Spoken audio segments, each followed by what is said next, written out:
Je me présente, je suis Michel Schneider, je suis climatologue à Météo France et je travaille assez particulièrement sur les thématiques vagues de chaleur, thème sur lequel j'ai commencé à travailler en 2004 quand Météo France a eu pour objectif de mettre en place une vigilance canicule. Ensuite, j'ai beaucoup travaillé aussi en contact avec ce qui s'appelait à l'époque l'INVS pour adapter cette vigilance aux vraies problématiques de santé, les seuils pouvant être définis en fonction des départements. Je travaille toujours beaucoup sur les vagues de chaleur et sur ces vagues de chaleur dans le contexte du changement climatique, parce que le climat se réchauffe de X degrés en fonction des scénarios qu'on regarde et des horizons qu'on regarde, mais les vagues de chaleur évoluent de manière un peu particulière dans ce contexte-là. Et donc il est intéressant d'avoir une analyse de cette évolution en climat futur. Alors rapidement, juste pour vous présenter de quoi on va parler des vagues de chaleur dans le contexte du changement climatique, en commençant par dire qu'est-ce que dans cette approche on appelle une vague de chaleur, revenir rapidement sur, dans cette approche, quel historique on a des vagues de chaleur en France, depuis 1947 jusqu'à ici, je me suis arrêté en 2022. J'aborderai juste un petit mot sur l'approche TRAC, que vous connaissez peut-être déjà, mais que vous ne connaissez peut-être pas tous, et comment on intègre cette approche dans notre analyse des vagues de chaleur en climat futur. Et puis, à quoi faut-il se préparer dans ce contexte-là pour le futur. Et puis, rapidement, j'introduirai un peu, puisque vous allez en reparler après avec d'autres intervenants, le phénomène d'îlot de chaleur urbain, pour rappeler rapidement de quoi on parle, même si je pense que vous le savez à peu près tous, et puis ce que les études les plus récentes peuvent nous donner comme information concernant l'évolution du phénomène d'îlot de chaleur urbain en climat futur. Voilà. Donc je commence. Qu'est-ce donc une vague de chaleur? Alors, une vague de chaleur, il n'existe pas de définition universelle d'une vague de chaleur. Il y a diverses approches, et ces approches, elles sont à imaginer en fonction du besoin pour beaucoup. Les vagues de chaleur pour les problèmes de santé ne vont pas être les mêmes peut-être que les vagues de chaleur pour des problèmes d'agriculture, et encore est-il que les problèmes d'agriculture, ça va dépendre de la culture peut-être. Donc la définition d'une vague de chaleur universelle, ça n'a pas réellement de sens. Nous ici, enfin, ce pourquoi tout le monde va être d'accord, c'est pour dire que ce sont des températures remarquablement chaudes pendant une période donnée. Et dans notre approche, dans l'approche que je vais vous présenter, c'est une approche de climatologue. Donc une vague de chaleur, c'est des températures remarquablement chaudes sur une période, indépendamment de connecter ça directement aux vulnérabilités, aux impacts que ça a sur des domaines très particuliers, enfin spécifiques. Alors on voit ici les vagues de chaleur comme des objets qui possèdent certaines caractéristiques, et ces caractéristiques, il y a trois dimensions principalement, le début, la fin, et donc une durée d'une vague de chaleur, et puis sa position calendaire. Et on verra que ça c'est très intéressant, parce qu'une vague de chaleur, elle peut se produire fin juillet, début août, elle peut se produire début juin. Et ça n'aura pas forcément, pas toujours, les mêmes impacts sur la société.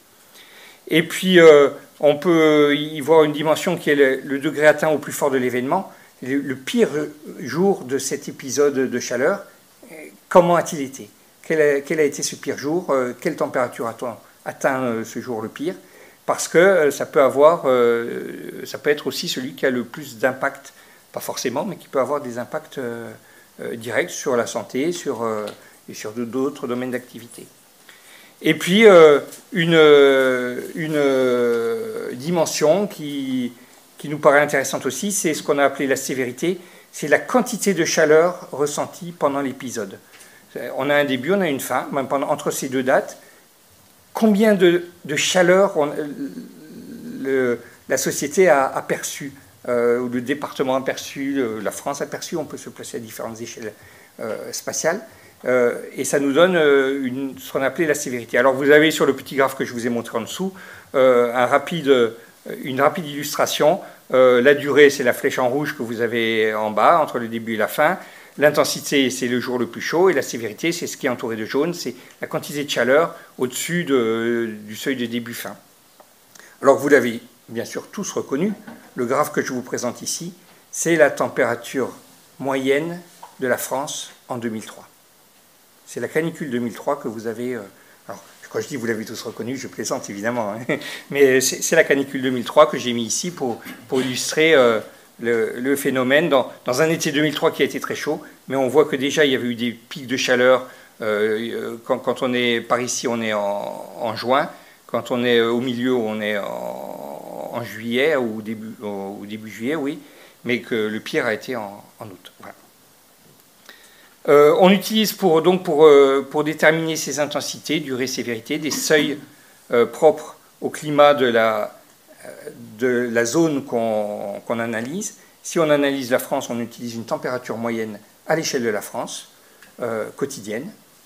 Si on travaille à une échelle départementale, on va utiliser une température moyenne quotidienne à l'échelle départementale. Donc on utilise des températures qui intègrent les observations, qui ont été spatialisées et qui ont été moyennées sur l'ensemble des points de grille ensuite pour avoir un indicateur de température à l'échelle du département.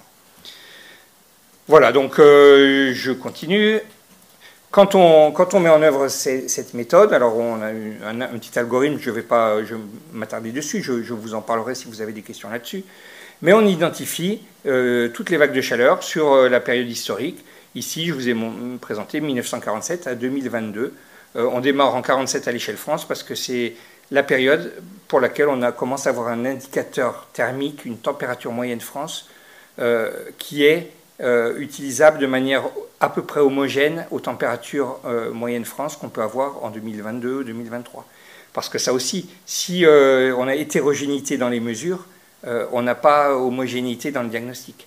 Donc on se doit d'avoir pour ça une homogénéité dans les indicateurs de température qu'on utilise en amont. Et là, vous avez donc une représentation qu'on utilise beaucoup et que vous verrez aussi en climat futur, on utilise la même, avec la durée en abscisse, en nombre de jours. L'intensité ou intensité maximale, c'est la même chose. C'est le jour le plus chaud avec la température moyenne du jour le plus chaud. C'est une température moyenne, hein, donc c'est un TN, température minimale plus température maximale sur 2. Et c'est à l'échelle de la France, ici, sur ce graphe.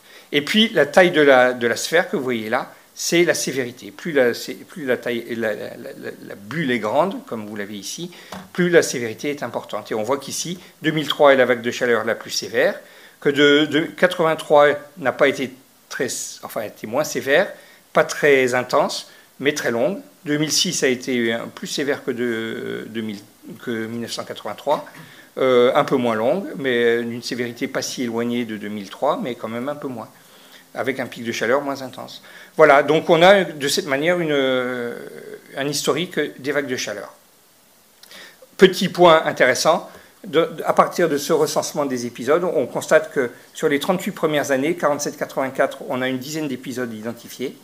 Sur les 38 années suivantes, de 85 à 22, on a plus de 30 épisodes.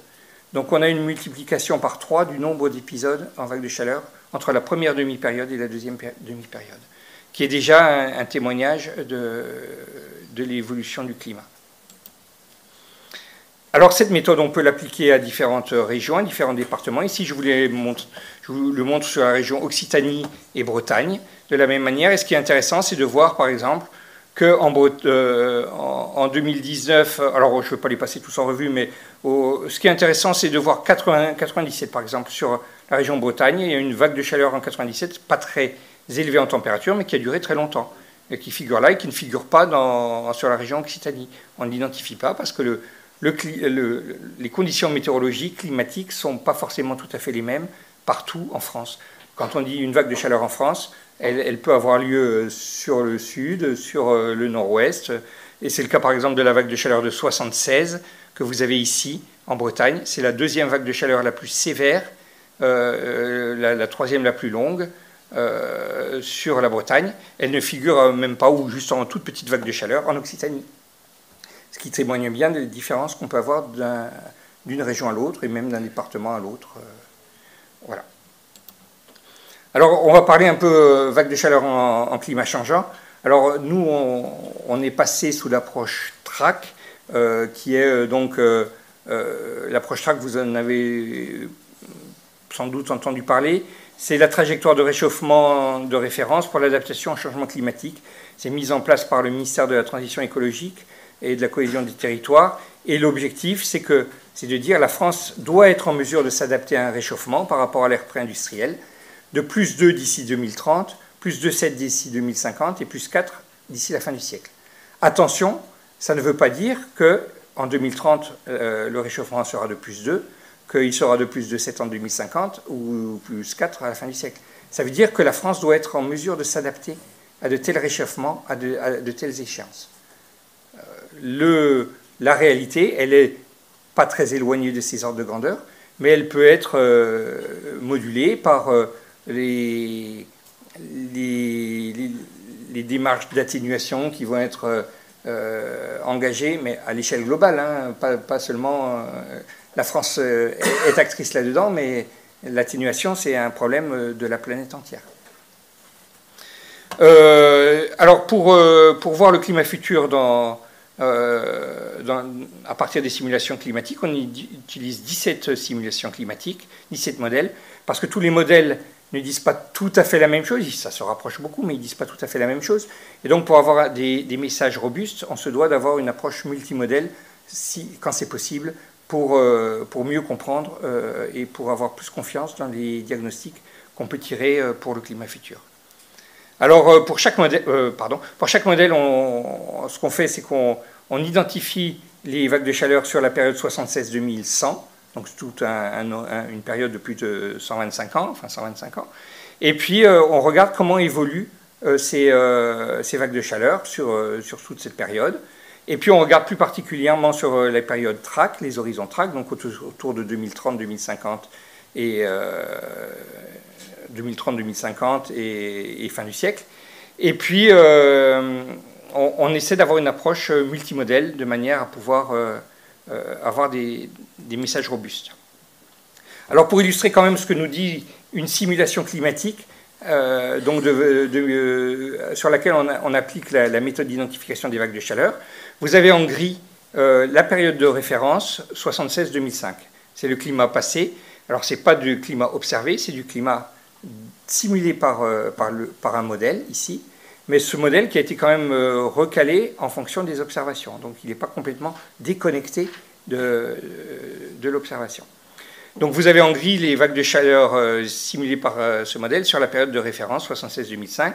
En jaune, l'horizon 2030, c'est donc ce que seront les vagues de chaleur dans une France à plus 2 degrés, autour de 2030, ce à quoi il faut qu'on s'adapte autour de 2030. En orange, vous avez ce que seront les vagues de chaleur dans une France à plus 2 degrés 7. C'est une France à plus 2 degrés 7, c'est une planète à plus 2 degrés en fait. C'est pour ça que, parce que le GIEC a beaucoup parlé des global warming level, plus 1, plus 1,5, plus 2, plus 3 à l'échelle planétaire. Le plus 3 à l'échelle planétaire, c'est du plus 4 à l'échelle France. C'est ce que nous disent les simulations. Le réchauffement n'est pas exactement analogue partout sur la planète. Et vous avez ici, donc, sur ce graphe, en rouge, l'horizon fin de siècle dans une France à plus 4 degrés. On voit un peu, alors, en termes de durée, les vagues de chaleur les pires en période de référence, elles étaient entre 15 et 20 jours dans le climat passé. Cette simulation nous dit que en fin de siècle, dans une France à plus 4, elle pourrait durer plus de 2 mois. Plus de 2 mois de vagues de chaleur sans interruption. On resterait en condition de vagues de chaleur 2 mois d'affilée.